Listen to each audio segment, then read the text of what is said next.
Hi friends, welcome to my channel Amazing World of Archie. In this video I'm going to share an exclusive sneak peek of the first 22 pages of the book 18 of the Wimpy Kid series, Diary of a Wimpy Kid No-Brainer. Don't miss it.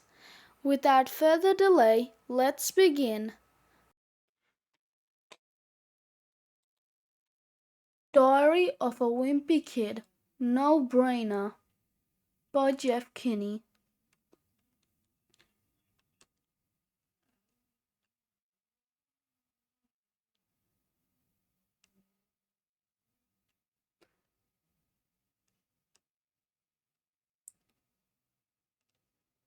To Matt. April, Monday. The human brain is supposed to be this amazing supercomputer that's capable of all sorts of incredible stuff. But if that's true, then I don't know why my brain is always making me do stupid things. Youch! It's actually a little annoying because if you think about it, your brain's one job is to be smart. Bzz, bzz, poke, poke.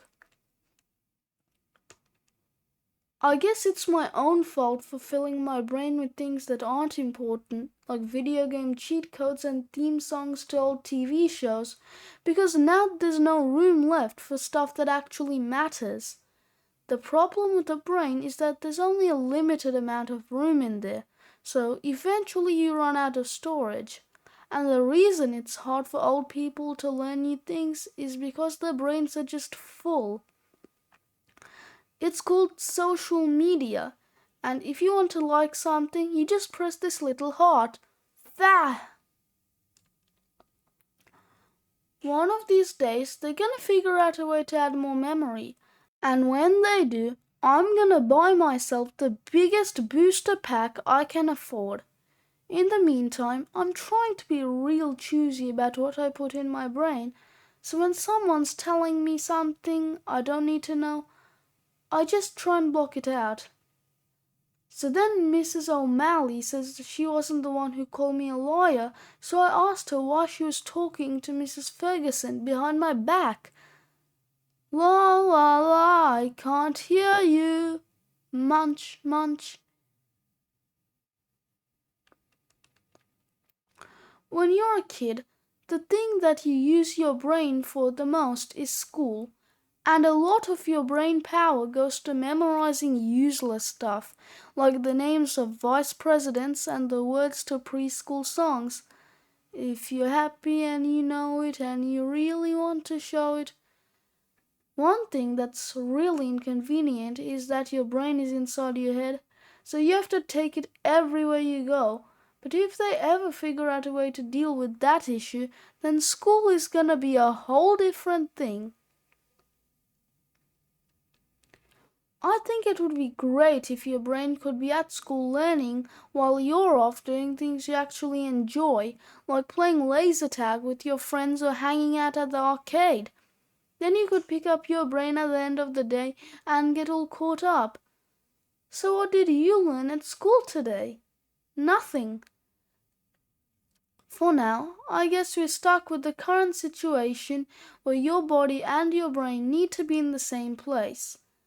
And if you're a kid, that means you've got to spend a big chunk of your time at school. My problem with that is how long the school day is. You're there for 7 hours, but you probably only spend 20 minutes a day on actual learning, and that's because most of your time is spent on stuff that doesn't have anything to do with education. Today in 5th period, we spent 0 time learning about history because a bee got loose in the classroom, and that pretty much killed the chance of anything productive happening. I wish everyone would stop fooling around and just get down to business once school starts.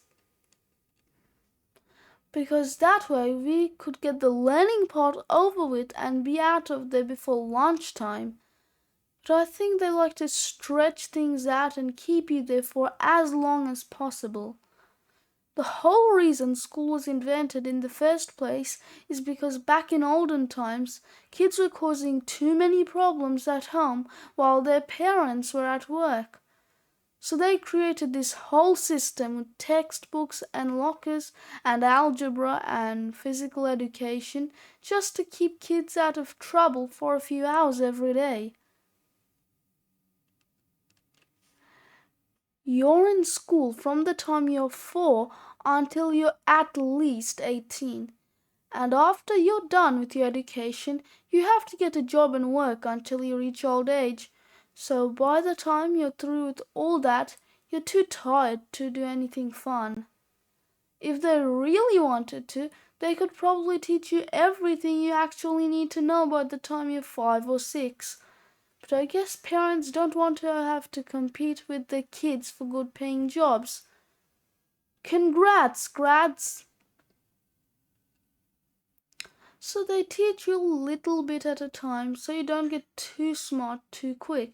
Sometimes they teach you stuff you can't even use. That's what's been happening at my school lately. I just took 3 months of Latin with a teacher named Mr. Layton, and it was my favorite class. But it turns out he didn't know Latin at all, and was teaching us nonsense the whole time. Escatuso nomorsko, ismo Gregorio. When the school found out Mr. Layton was a fraud, they fired him. So now all I've got to show for the last 3 months of my life is knowing how to order a hamburger in a language that doesn't even exist. Mr. Layton isn't the only one teaching us stuff we can't really use. My social studies teacher is Mrs. Lackey, and this is her last year. So the only countries she teaches us about are the ones she's planning on visiting with her husband after she retires. And for our last homework assignment, she had us research which cruise ships have the best meal plans. Some of our teachers don't even bother trying to teach us anything at all. Miss Pritcard is supposed to be teaching us geometry, but she uses her new smartboard for stuff like helping her pick out which breed of puppy to get. A few of the teachers are doing their best, but us kids don't always make it easy for them. Mr. Rask tried teaching science the regular way for half the year, but nobody seemed interested.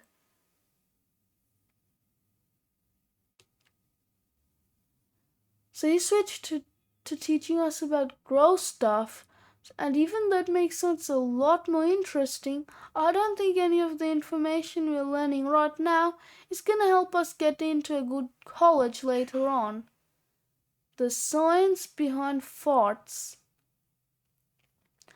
I wish I didn't know half the stuff I've learned in Mr. Rask's class, because ever since we watched a video about the microscopic parasites living on our skin, I can't stop itching. We don't even have an algebra teacher anymore. Mrs. Kwan went on maternity leave back in October, and they never found a long-term sub to fill in for her. So during 4th period, they just stick us in a computer lab and have us go on this math game website, which is sponsored by a candy company. Gobsmashers Math. How many more Fruitly Medley Gobsmashers can fit Billy's mouth before he busts? Now everyone in my grade needs candy to do math, and when we took a standardized test last month, a bunch of kids brought packs of jelly beans and bubble gum to help them count. 43, 44, 45. Shake, shake. I probably would have done a lot better on the test if I wasn't sitting behind a kid who went through an entire jar of gobsmashers. Crunch! It wasn't just the math section that was hard, though. The reading section had a bunch of essays, and the science section had questions about stuff we never covered in class. and there wasn't a single question about farts or burps. So when our school test results came back, it wasn't a surprise that our scores were the lowest in the state. In fact, our scores were so bad we made the news. Test scores plummet. Middle school's performance nosedives. A lot of parents were pretty upset, including mine, and I guess the superintendent was under pressure to make big changes because he fired our principal, Mrs. Mancy, and asked the old principal, Mr. Bottoms, to come out of retirement. That's all for now. I hope you liked the sneak peek of the book Diary of a Wimpy Kid No-Brainer. Get your copy of the book as it releases on 24th October. I will be back with more videos, so stay tuned. Don't forget to hit the like button and subscribe to my channel, Amazing World of Archie. Bye for now.